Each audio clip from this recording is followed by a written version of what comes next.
Good morning to my all dear students. Welcome to online class. I am Rishad. I am your English subject teacher. Today we shall discuss our third part of chapter 3rd. बच्चों आज की video में हम आपके chapter 3 का तीसरा part पढ़ने जा रहे हैं। इससे पहली वीडियो में हमने पढ़ा था प्रनाउन के बारे में। हमारा चैप्टर प्रनाउन चल रहा है। इससे पहले हम 2 वीडियो कर चुके हैं। प्रनाउन की डेफिनेशन, प्रनाउन के टाइप्स के बारे में हम बात कर रहे हैं।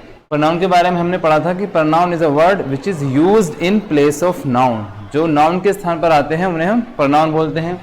इसमें हमने पर्सनल प्रनाउन कर लिया था, पर्सनल प्रनाउन के बाद पॉजेसिव प्रनाउन कर लिया था इसके अंदर, ठीक है। और इसमें हमने रिफ्लेक्सिव प्रनाउन कर लिया था, यानी 4 प्रनाउन हमने कर लिए थे इसके अंदर। आज हम स्टार्ट कर रहे हैं इसका 5वां प्रनाउन। 5वां प्रनाउन क्या है आपका? इंट्रोगेटिव प्रनाउन, यानी प्रश्नवाचक सर्वनाम। इसकी डेफिनेशन क्या है? It is use to ask a question, यानी इसका प्रयोग किया जाता है सवाल पूछने में। अगर हम किसी सवाल पूछते हैं, क्वेश्चन पुटअप करते हैं, तो वो इंट्रोगेटिव सेंटेंस के अंदर आता है। इसमें कौन कौन से वर्ड्स आ सकते हैं? आपका हु आ सकता है, हुम आ सकता है, व्हाट, विच, हाउ, एटसेट्रा। ये सारे क्या है? ये इंट्रोगेटिव वर्ड्स हैं। जैसे अगर मैं आपसे पूछूं व्हाट इज योर नेम, आपका नाम क्या है, तो मैं आपसे क्या कर रहा हूँ? सवाल कर रहा हूँ। तो ये क्या हो गया? Interrogative sentence. और मैं आपसे पूछूं वेयर डू यू लिव, आप कहाँ रहते हो, तो ये भी क्या है? आपका इंट्रोगेटिव सेंटेंस। इसके एग्जाम्पल देख लेते हैं। जैसे व्हाट इज योर नेम, आपका नाम क्या है, तो मैं आपसे क्या कर रहा हूँ? क्वेश्चन पुटअप कर रहा हूँ। तो इसमें क्या आ रहा? व्हाट आ रहा। तो व्हाट क्या है? ये व्हाट आपका है इंट्रोगेटिव प्रनाउन। और हमेशा इंट्रोगेटिव सेंटेंस में क्या लगाते हैं हम? लास्ट में क्वेश्चन मार्क लगाते हैं। दूसरा एग्जाम्पल देख लेते हैं। व्हाट इज दिस, यह क्या है? व्हाट इज दिस, यह क्या है? ये भी आपका एक क्वेश्चन है, मैं भी सवाल पूछ रहा हूं। तो व्हाट, यहाँ पे व्हाट क्या है? यहाँ पे इंट्रोगेटिव प्रनाउन है। ऐसी who is the president of India, यानी भारत के राष्ट्रपति कौन है? यहाँ भी तो मैं एक सवाल पूछ रहा हूँ आपसे, तो ये भी क्या है? आपका इंट्रोगेटिव सेंटेंस। तो इस तरह से जिन शब्दों से हम क्वेश्चन पूछते हैं, सवाल पूछते हैं, वो आपके इंट्रोगेटिव सेंटेंस के अंदर आते हैं। इससे पहले हमने पढ़ा था कि अगर हु, होम, व्हाट सेंटेंस के बीच में आ रहे हैं तो वो संबंध दिखाते हैं, तो वो उन्हें बोलेंगे हम रिलेटिव प्रनाउन। अब हम बात करते हैं इसके नेक्स्ट कि रिफ्लेक्सिव प्रनाउन क्या होता है। Number 6, reflexive pronoun.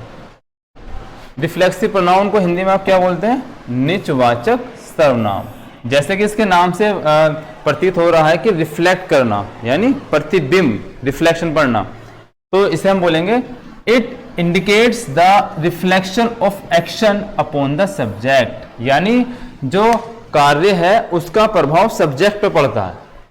जो कार्य है उसका सब्जेक्ट प्रभाव पर पड़ता, उसका प्रभाव जो है सब्जेक्ट पर पड़ता है, इसलिए इसे हम रिफ्लेक्सिव प्रनाउन कहते हैं। अब ये बनता कैसे है?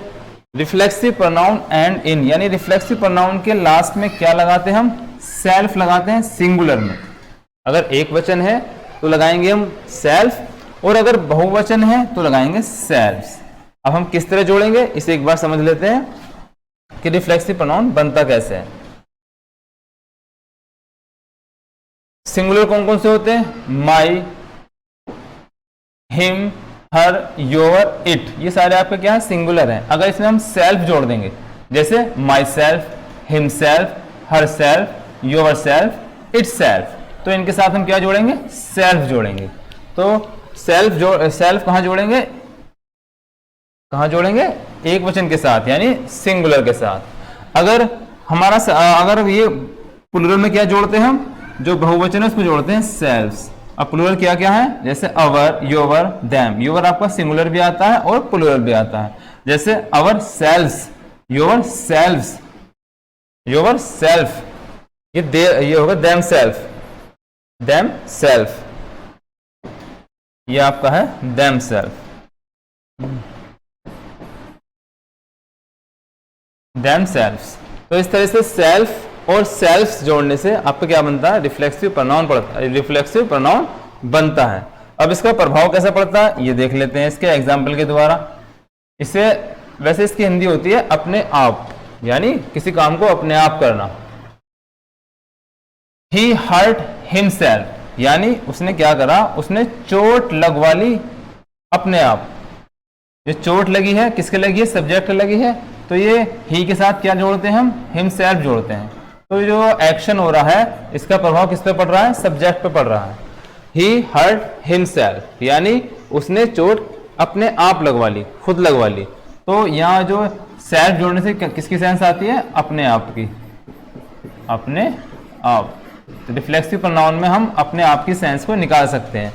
जैसे she loves her self, she के साथ हर यूज करते हैं, हर में जोड़ा हमने सेल्फ, तो ये बन गया वह अपने आप से प्रेम करती है। प्रेम करती है, अपने आप से प्रेम करती है। तो इसका प्रभाव जो एक्शन होता है सब्जेक्ट पर पड़ता है। और ये कैसे बनता है? सेल्फ जोड़ने से और सेल्फ जोड़ने से। ठीक है बच्चों। अब इसी से मिलता जुलता एक है एम्फेटिक प्रोनाउन। रिफ्लेक्सिव प्रोनाउन और एम्फेटिक प्रोनाउन में थोड़ी सी सिमिलैरिटी है, दोनों में कंफ्यूजन भी रहती है। रिफ्लेक्सिव प्रोनाउन का यूज करते हैं हम किसके बाद? एक्शन के बाद, वर्ब के बाद। और जो एम्फेटिक प्रोनाउन है इसका यूज करते हैं हम किसके बाद? सब्जेक्ट के बाद।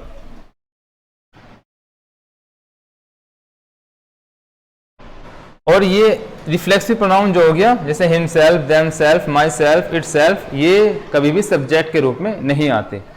ये बात आप ध्यान रखेंगे। अब हम बात करते हैं किसके?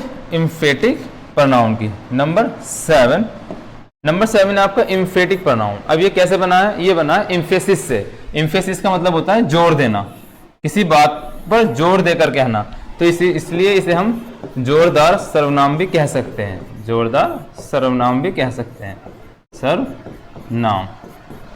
जैसे it is used to convey emphasis. Emphasis का मतलब किसी बात को जोर देकर कहना। इज कॉल्ड एम्फेटिक प्रोनाउन, यानी अगर हम किसी बात पर जोर देकर कहते हैं उसे हम एम्फेटिक प्रोनाउन बोलते हैं। जैसे ये भी ऐसे बनता है सेल्फ जोड़ने से और सेल्फ जोड़ने से, लेकिन इसमें डिफरेंस क्या है? ये सब्जेक्ट के तुरंत बाद आता है। एग्जाम्पल समझ लेते हैं इसका एक बार। जैसे आई माई सेल्फ डू इट। आई के साथ माई यूज करते हैं, तो माई में हमने क्या जोड़ा? माई में जोड़ दिया हमने सेल्फ, तो ये बन गया my self. I my self do it, मैं इसे खुद करूंगा, मैं इसे खुद करूंगा और किसी को नहीं करने दूंगा, मैं इस पर जोर दे रहा हूं। तो आपने देखा कि यहाँ जो माई सेल्फ आया, जो आपका ये एम्फेटिक प्रोनाउन आया, सब्जेक्ट के फौरन बाद आया। तो ये पहचान है किसकी? रिफ्लेक्सिव प्रोनाउन और एम्फेटिक प्रोनाउन की।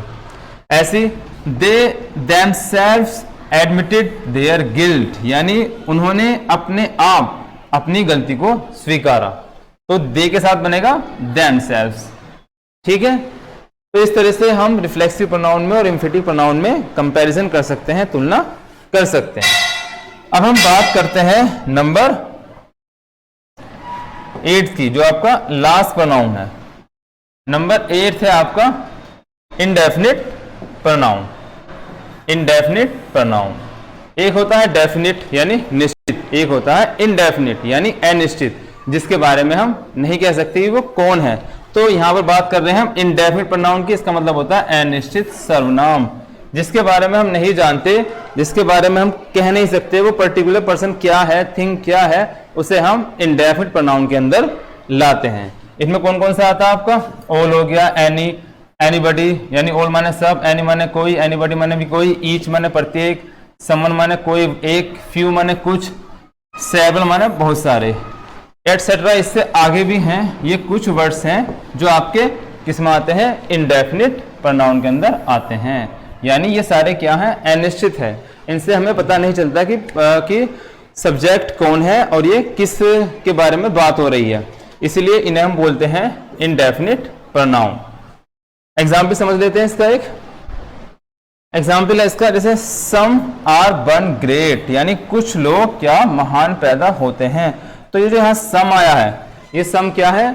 ये सम आपका है इंडेफिनिट प्रोनाउन, क्योंकि कुछ के बारे में हम नहीं जानते कि कुछ कोई भी हो सकता है, तो इसलिए बोलेंगे हम इसे इंडेफिनिट प्रोनाउन। अगर बात करें हम फ्यू आर स्मॉलर, यानी कुछ जो है वो छोटे हैं। फ्यू का मतलब भी कुछ होता है, तो फ्यू क्या है यहाँ पर? ये आपका है इंडेफिनिट प्रोनाउन।